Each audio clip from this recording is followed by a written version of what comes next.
Hi, I'm Dan. And I'm Can.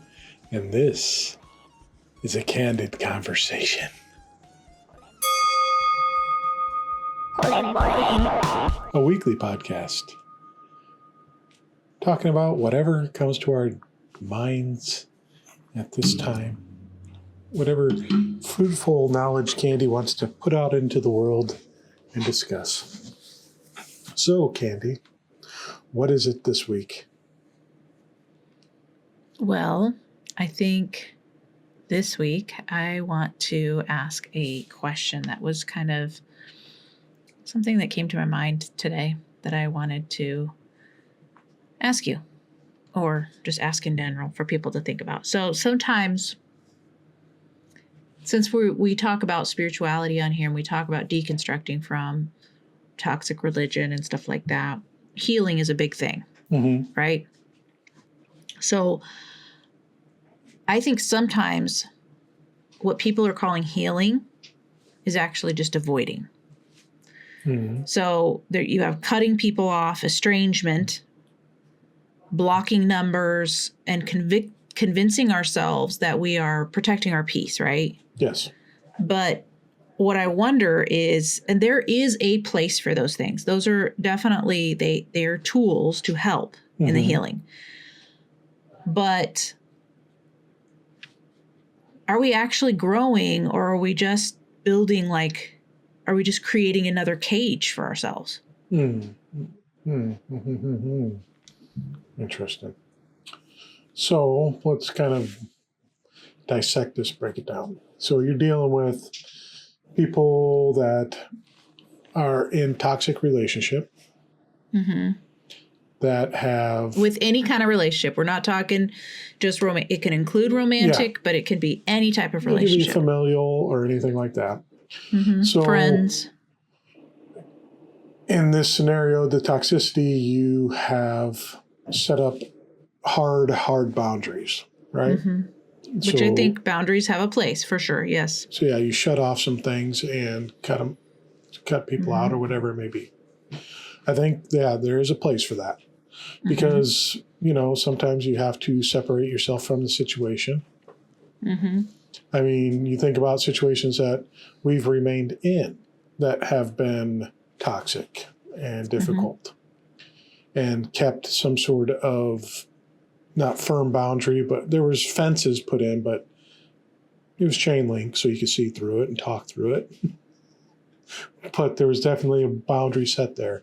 So it wasn't a privacy fence, but there was something there to prevent certain things. So, and then relationships have, because we only put the chain link fence up in, was tougher to heal from some of the stuff that happened because of the constant interaction. Sometimes, right? yeah. Sometimes that's the case, yeah. So I can understand these firm boundaries to separate, to process, let me deal with this, do it. And I think a big key in this is what you actually do in that situation.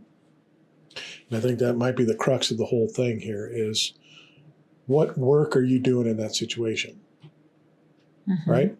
So there are going to be definite situations, and we know them, where this is a cancer and it needs to be cut out. But that wasn't just an assumption made because of the feeling and the emotions we were having at that time or what was going on. This was a lot of soul searching, research, looking in, identifying issues, identifying personality traits and all this, right? Where we see that this was a cancer and it needed to be eliminated completely. Well, okay, yes. And so there are definitely situations like that. But I think there's some people that are like, they don't do the research, they don't do the work, they don't do the soul searching and try to reflect on, any of the inner work and say, hey, okay, all right, there were mistakes made. They were harmful, they hurt, but what was the individuals that did this to me's intent? What was their purpose? Was this a malicious deed done by them?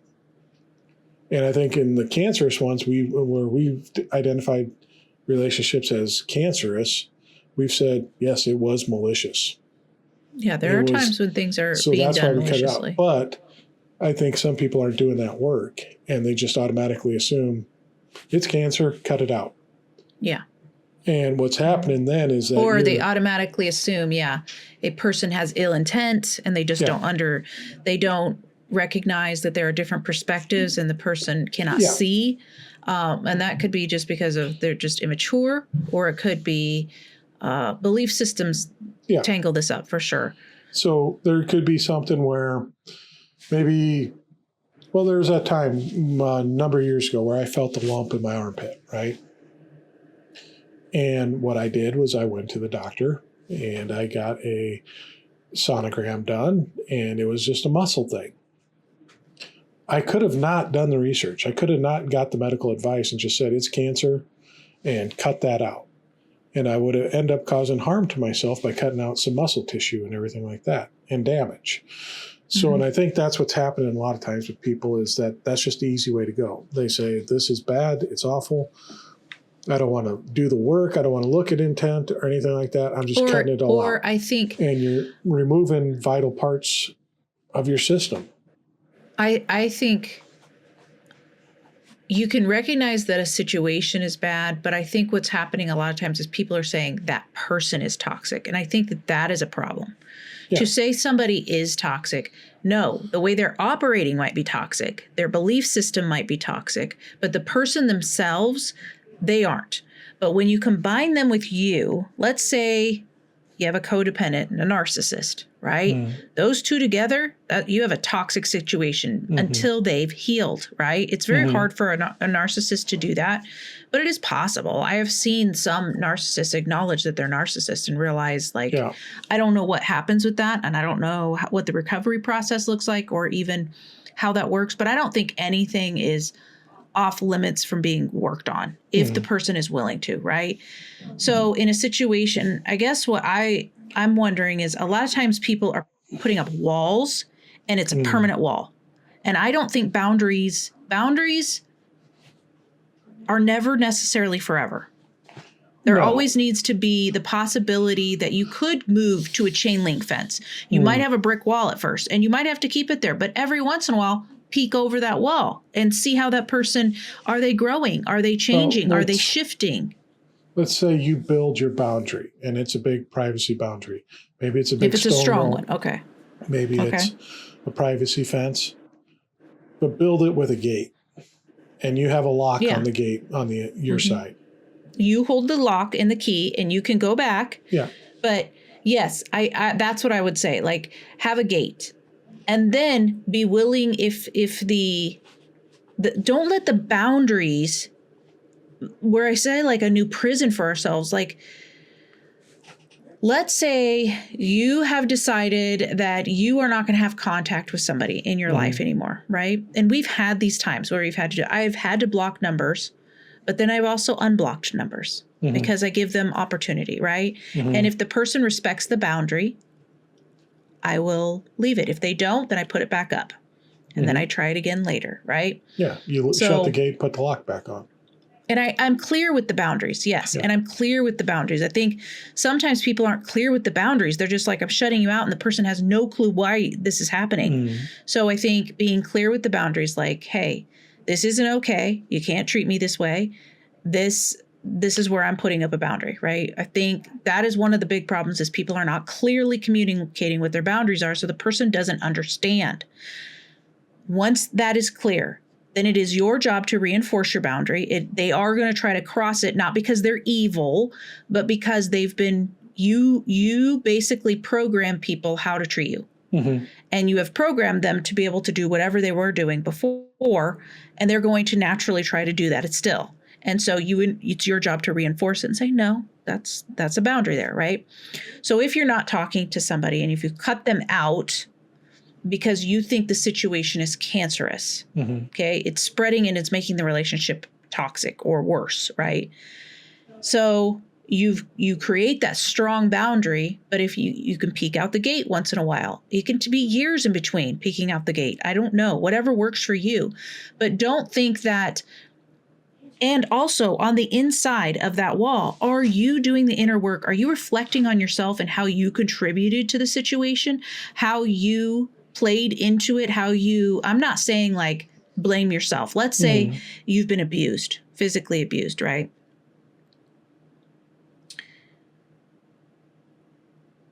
First of all, very strong boundaries, probably cutting the person out. Okay. And then do the healing inside you so that you can work through, do the inner work. Just cutting the person out doesn't make you heal. No. It just, now you have to avoid that person and your life is smaller because you have to know where they're at. And if you see them, you have to avoid them. You see what I'm saying? And it can cause anxiety. And so the triggers aren't getting worked on. Yeah. Do your inner work. Start seeing a therapist or use hypnotherapy. Do some journaling and some, just actually do some inner work. Reflect on your own choices and what you can do to protect yourself, but also how you can heal where that in this particular situation, if it was physical or emotional or sexual abuse, do the inner work for yourself. And that means usually therapy of some sort, right? And therapy can look very different, but do the inner work. And then don't assume that that person is not doing any inner work themselves. Yeah. You know what I'm saying? Because sometimes the person on the other side of that wall is a completely different person at this point. And the relationship could be very healthy. But if you never peek out and you never see them, and I'm not saying like in one where you've been physically or sexually or emotionally abused, that's probably different. And that is completely on your grounds, right? You can, there can be a place where you just cut somebody out completely. But I would say that that's the exception rather than the rule. I would say most of the time, if somebody's healing on the other side of that wall and you know that you're healing, it's actually a more healed person that can be in the presence of somebody else and not be triggered, or at least recognize the trigger and be able to notice the trigger and go, okay, that's still tender for me. I'm not ready for this closeness, right? And they can pull back a little bit and they can shift the boundaries when they need to. So the boundaries are not in charge. You're in charge of the boundaries is what I'm trying to say. Yeah. Yeah. I mean, no, that makes sense. I mean, like you were saying, it's all kind of on a situation by situation. There are definitely things where. Definitely. Yeah. There's no need for contact ever again because of what happened. It was a severe traumatic experience. Yeah. If you have like a sexual assault or something, you don't need to, you can wish that if you've healed enough that it doesn't have a strong emotional charge to it anymore when the memory comes up, if it does come up. And that means you've healed enough to know like you're not carrying anything that is super painful anymore. Like you've done a lot of inner work. Just at that point, I think you would just let that person completely live their life, not desire ill for them, hope that they do their own healing and their own journey. And you may not ever interact ever again. Yeah. And that's fair. But I would say that that's not the majority of what people are dealing with. A lot of times it's a cutting out because let's take, for instance, political views are very different, right? And you will say one person, you're not for human rights and I'm for human rights. And I understand that, but I want you to think about this. They are coming from a point of view where they don't see it the same way that you see it. They see that they think that, I'm trying to like say this in a way, like there are conservatives that do not understand. They are being taught that, let's say the LGBTQ community, they think that you're not born with it. You're not born a certain way. They think people are programming you to be gay. And it's not so much gay. Like, I think they understand that you can have same-sex attraction and stuff. I think they've kind of gotten to the point, they've evolved enough where they are like, okay, fine. But when it comes to transgender, they're like, absolutely not. You know, that's being pushed on you. You're confused because they're making you confused, right? Yeah. And so if that were true, and it was totally like not really authentic to you, it was something that was being pushed on you, an agenda, well, then, yeah, they should say something, right? If that's the case. But they can't, that is how they view it. They cannot see that. I don't even know how they think about like intersex, people that are born with both parts, right? And the doctors have to make a decision, like, I guess you should raise this one as a boy. And that male, you know, how men and women function in the world, like a lot of that is just cultural. It's just, you know, these are just constructs that we've come up with, like men do these things, women do these things. And it's, nobody fits in the entire, you know, like most people are not just in these boxes. Yeah. We're on a spectrum. So I think that, I don't know exactly know where I was going with that, but maybe you can figure it out. I lost my train of thought. It just fell out. It's perimenopause. Come on. But I think if exempt major trauma, assaults, you know, things that are very. We're not talking about that stuff. Yeah. But we're dealing with other stuff, like you're saying with the political system. If you cut people out completely, what you're saying is, I'm not allowing anyone to grow, to learn, to mature. You're saying you're not healing, but I am. Yeah. You're just not allowed. And that shows you're not healing. If you think the other person cannot, or that you're the only one doing it and you don't believe that it's possible for them, or that they might possibly be doing and changing, because we all change. Nobody stays the same. We can either become more cynical or more loving, or we become more kind or less kind. You know, we kind of, somewhere on that spectrum, we move on everything. So, they're changing. They might be getting worse, which is possible. But to say that they're not moving, not changing at all, it's because you've locked them in the past to some situation you had with them. And honestly, if that's where you are, you're showing signs of not growing either. Yes. Or maturity. You're showing your own immature signs. Yourself, So when you start to heal, you start to understand that other people can change. They can grow. So back to your political thing.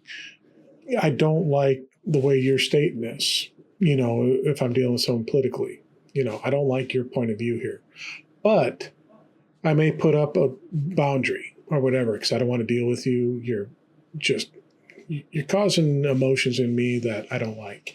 And I don't like the way I'm reflecting on who you are as a person. It's causing me, but that would be a trigger of you to also go, are you putting them in a category and just labeling them? Yeah. You know, because that's what we tend to do. You put up that boundary so you can work on yourself, but also you're allowing it for them to understand too, and to grow and to understand. I think once we get going, because our views on everything have changed day to day, year to year, month to month. You know, so you're constantly learning and evolving and changing and becoming something new. You got to allow other people to do that too. And so that's why you leave the gate so you can open it up and say, hey, what's happening now, neighbor? You know, where are you at? And you might find, okay, I, don't agree. You know, we don't have to agree on everything, but you understand the perspectives a little more. You're not so blatantly hostile against something else, but and let's this thought just came to me. So it's kind of like when you are when we were evangelical, we had this wall for unbelievers. The only time we would interact was only if you had to work and stuff. But I'm talking about you were supposed to want to witness to them, right? To bring them to your side. That was the goal. And so, and if they were an atheist, you stayed away from them, right? You stay away from those who are against your beliefs totally. Correct? So you did have boundaries, but you just I didn't know what boundaries were, putting them in place myself till I was in my 40s. But So it's very similar to Christianity, where you don't get to know them because you won't go outside that wall, right? And so as we've deconstructed and we are different than we were, if we never let them see us and we stay away from them, we cut them out, how in the hell are they supposed to see, like, oh, wait, it's supposed to cause them like this discomfort because they want to believe. It's easy to believe that someone's going to burn in hell because you think they're doing all sorts of God knows what, right? Mm-hmm. You think a deconstructionist, they want to say, we've had it said to us, like, you just wanted to sin. Mm-hmm. So in their heads, they want to think of us as like cheating on our partners. We're just going out. We're drinking and drugging and, all the things that they associate with evil. Right. Mm-hmm. And then when they get up close to us, they realize, oh, they're still taking care of their children. They love their partner. Yeah. They're faithful, those kind of things that causes them to go, what the hell?